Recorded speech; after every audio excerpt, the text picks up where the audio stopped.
The 7 types of people you must not help. You stand at a crossroads.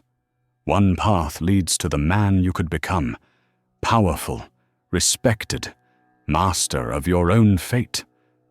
The other path, it leads to the man you are now, carrying the weight of people who drain your strength.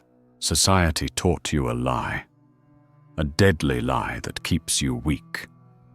They said compassion is always good. They said helping others is always noble. This is the philosophy of sheep, designed to keep you manageable and small. Today I give you the wolf's perspective, the forbidden knowledge they never wanted you to read. This isn't about becoming cruel. This is about stopping the foolishness.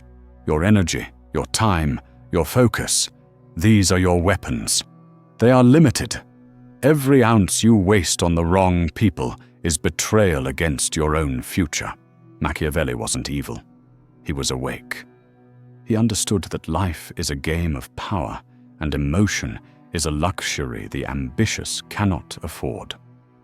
To build your empire, you must first protect your borders. Today, we secure those borders. We will identify 7 types of people who pretend to need help, but actually steal your power. You will learn to see them clearly, understand their poison, and make the cold decision to cut them out. Your resources belong to one person, you. Your kindness belongs to one category, those who deserve it. Your help belongs to one group, those who will multiply it and return it stronger. The weak give to everyone. The strong give to the worthy. Today you learn the difference. Today you stop bleeding for people who would never bleed for you. This is not cruelty. This is strategy. This is survival. This is your awakening. Number 1, the unquenchable leech.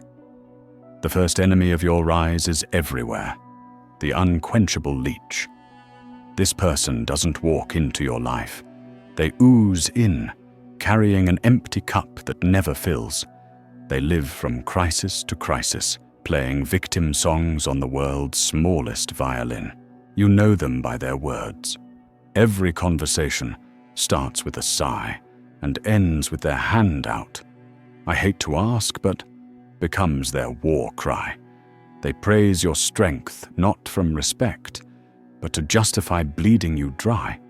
They master guilt like an art form, making you feel responsible for holes they dug themselves. They borrow money they'll never repay. They steal time they'll never respect. They drain energy they'll never replace.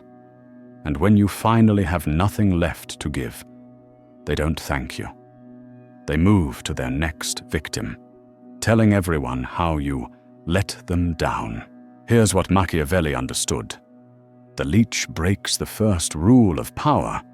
Fair exchange. Healthy relationships flow both ways. With a leech, everything flows one direction, from your bank account to their black hole. You think you're watering a seed that will grow into a tree. You're wrong. You're pouring water into sand. The cost isn't just money or time. It's the death of your judgment. You become bitter. Your goals stall. Your ambition gets murdered by their manufactured drama. When your well runs dry, they don't stick around to help you refill it. They attach their suckers to someone else and tell that person how you eventually failed them. Your mission is clear. Do not help them. Your refusal isn't cruelty. It's quarantine. You're protecting your kingdom from disease. Let their calls go to voicemail. Your silence isn't attack. It's self-defense. The leech must learn to fill their own cup or die of thirst. That's their lesson, not your burden. Seal the vault. Guard the treasury. Your resources have one job: building your empire, not filling their endless pit of need. Number 2, the sabotaging friend.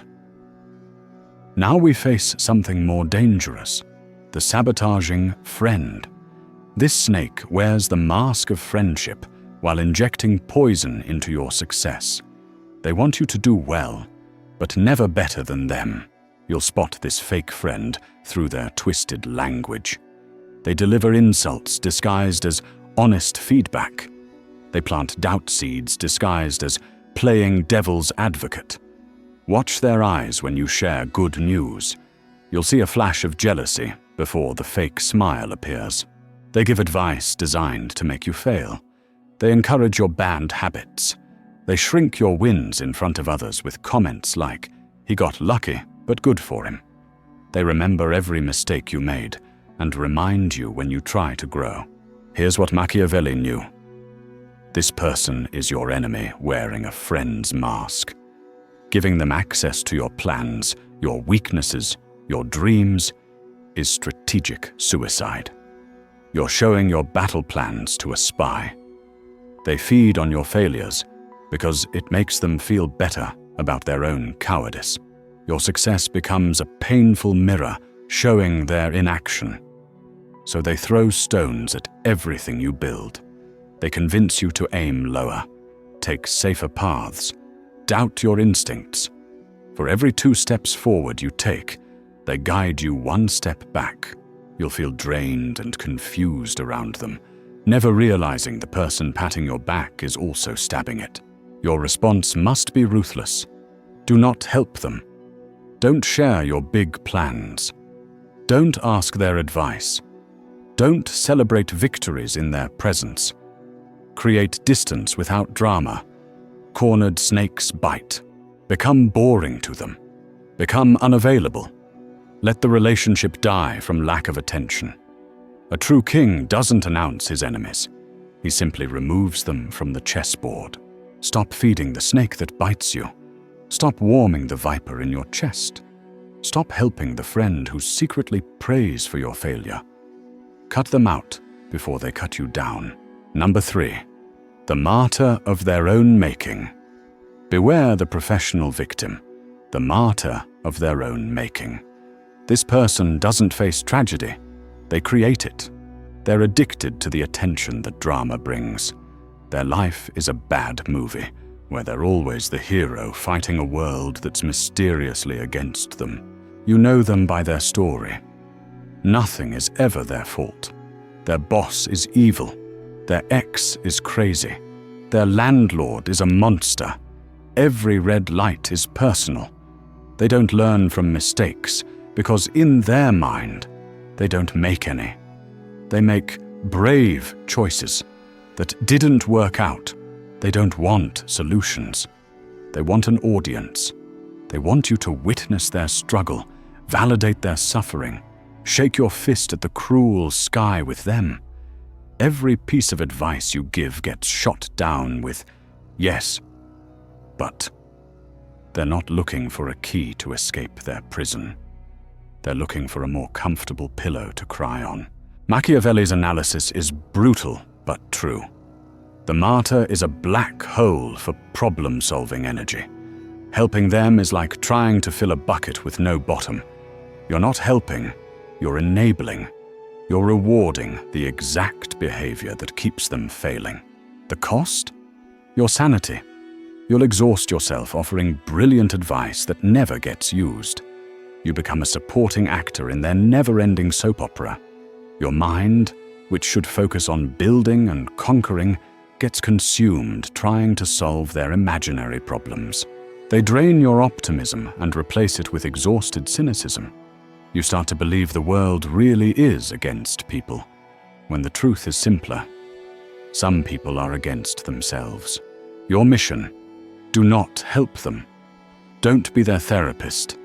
Don't be their savior. When they start their misery speech, don't offer solutions. Give them one cold response. That sounds tough. Then change the subject. Deny them the emotional food they crave. They must sit in the silence of their own choices. Only then might they face the real source of their pain, themselves. Your detachment is their only hope and your most vital defense. Stop trying to save people who are drowning in their own self-created storms. You're not a lifeguard for people who keep jumping off the boat. Number 4. The dreamer who never wakes. Meet the beautiful disaster, the dreamer who never wakes. This person has 1,000 brilliant ideas and 0 executions. They collect dreams like stamps, but never mail a single letter. They live permanently in the future, always about to start something amazing. You recognize them by their intoxicating passion for beginnings. They love brainstorming sessions, late-night talks about changing the world, buying domain names for businesses that exist only in their head. But when the sun rises and real work begins, they vanish like morning mist. They master the art of plausible excuses. The market isn't right. They need more research. They're waiting for the perfect moment. But perfect moments are horizons that move as you approach them. They mistake talking for doing, planning for building. Machiavelli understood this. The dreamer steals your most precious resource, momentum. Ambition is fire that needs fuel and action. The dreamer is all spark, no kindling. Linking your wagon to their painted horse means going nowhere fast. They make inaction feel productive, which is deadly for ambitious people. They'll use your energy as substitute for their own. You'll build their business plans, design their logos, offer your contacts, only to watch everything collect dust on a shelf. The cost of helping them is entanglement with their paralysis. You get pulled into endless planning while your own projects die. You leave their conversations feeling inspired, then realize months later that nothing happened except more talking. He becomes a vortex of someday that sucks in your today. Your mandate honors action above everything. Do not help them. Don't be their business partner. Don't be their accountability coach. Don't invest $1 or an hour in their fantasies. Your attention and help are rewards. Save them for people who produce results, starting with yourself. When they pitch their new grand plan, smile and say, "Sounds interesting. Show me when you have something real to see." This is the only language action takers should speak. Demand to see the bricks, not just the blueprints. Until then, their dreams are ghosts, and you must refuse to haunt their house. Stop funding fantasy. Start demanding reality. The world has enough dreamers. It needs more builders. Be a builder. Help builders. Leave the dreamers to their clouds. Number 5. The bitter critic. Now we face the destroyer, the bitter critic. This person builds nothing but specializes in tearing down what others build. They weaponize their cynicism and aim it at anyone bold enough to try, risk, or dare. They're hecklers in life's arena, booing from the cheap seats. You know the critic by their default mode, negation. Present an idea, and their first instinct isn't to understand, but to attack. That'll never work. Have you thought about this problem? You're being naive. They disguise their negativity as intelligence, their bitterness as wisdom. Don't be fooled. This isn't intellect. This is the rotten fruit of a man whose fear kept him frozen. They can't stand watching others attempt the journey they were too scared to start. Machiavelli's analysis cuts deep. The critic wages psychological warfare. Their goal is infecting you with their fear. Ambition requires controlled delusion, belief in a future that doesn't exist yet. The critic's words assault this necessary faith. They're not helping you avoid pitfalls. They're trying to convince you to abandon the road entirely. Letting their voice into your inner circle is inviting a traitor to your war council. The cost of entertaining the critic is the slow death of your will to act. They're water seeping into confidence's cracks, freezing into doubt that shatters everything from within. One conversation can undo weeks of your motivational work.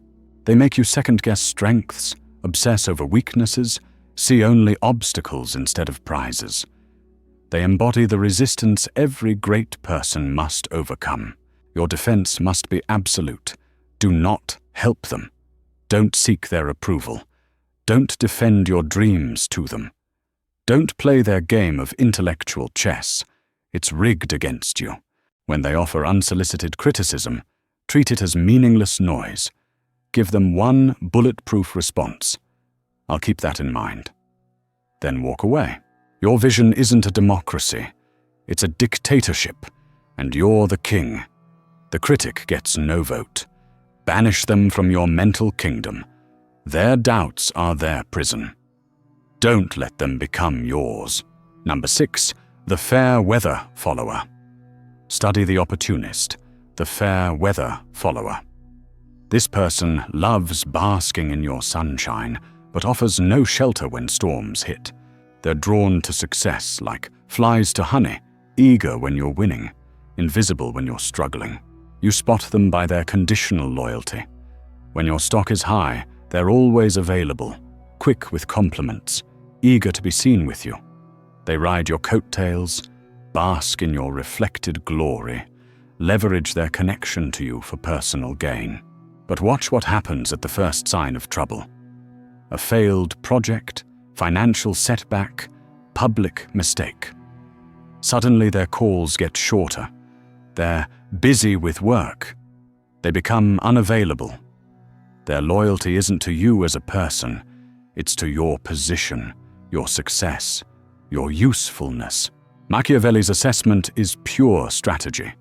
The fair weather follower is liability disguised as asset. In power games, reliability means everything. An army that deserts at the first gunshot is worse than no army at all. This person offers no real support, only consumption. They're there for victory spoils but will never share battle burdens. Counting on them is building your castle on quicksand. The cost of trusting them is inevitable betrayal. Not if, but when. When you most need an ally. When you're vulnerable and require real support, you'll turn around to find empty space where they stood. This betrayal cuts deeper than emotion. It's strategic catastrophe. The secrets you shared, plans you made, vulnerabilities you exposed are now held by someone with zero loyalty to you. Your mandate tests steel from tin. Do not help them. Don't mistake their flattery for loyalty. Don't grant inner circle access. Don't share your struggles with them. Your help, resources, and trust belong to soldiers who've proven they'll hold the line.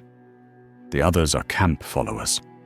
Let them enjoy the parade, but never give them armory keys. A wise ruler doesn't reward attendance. He rewards allegiance. Fair weather friends are sunshine patriots who melt the moment clouds appear. Save your investment for people who show up in both summer and winter. Everyone else is just tourism in your life. Tourists leave when the weather changes. Residents stay and help rebuild after storms. Choose residents, reject tourists. Your kingdom depends on knowing the difference. Number 7, the keeper of old scores. Finally, the most toxic of all, the keeper of old scores. This person lives trapped in a prison of yesterday, fueled by stale resentment and bitter revenge fantasies. Their life is defined not by what they want to build, but by whom they want to destroy. You know them by their obsession. They speak endlessly of old betrayals, people who wronged them, injustices from years or decades past. They're historians of their own wounds, picking scabs to prevent healing. They don't move toward a future. They try rewriting the past through vengeance. They'll recruit you into their petty wars, framing revenge quests as noble justice fights. They want your help, resources, support in settling scores that have nothing to do with you. Machiavelli's warning is clear. The keeper of old scores is a sinking ship trying to lash your vessel to theirs. Their quest is a fool's errand. True power looks forward. It builds, expands, achieves. Revenge is backward-looking passion that consumes vast resources for zero strategic gain. Helping them means investing in a project with guaranteed negative returns. You're funding ghost hunts. Worse, you inherit their enemies, gaining conflicts that offer no advantage. The cost is being dragged into their mud. You become entangled in toxic webs of negativity and paranoia. Your name gets associated with their petty squabbles. Your resources, which should aim at your own targets, get wasted fighting their ancient battles. Their obsession infects your mindset, pulling focus from the future and chaining it to yesterday's grievances. It's a path leading only to exhaustion and ruin. Your mandate builds tomorrow, not yesterday. Do not help them. When they come with sob stories and revenge plots, refuse enlistment. Offer no aid, opinion, or support. You're a general with campaigns to win. You have no troops to spare for another man's vendetta. Your path climbs upward.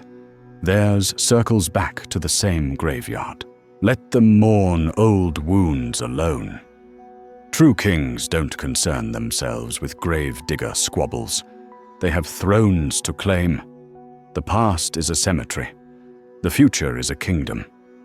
Choose which one deserves your attention.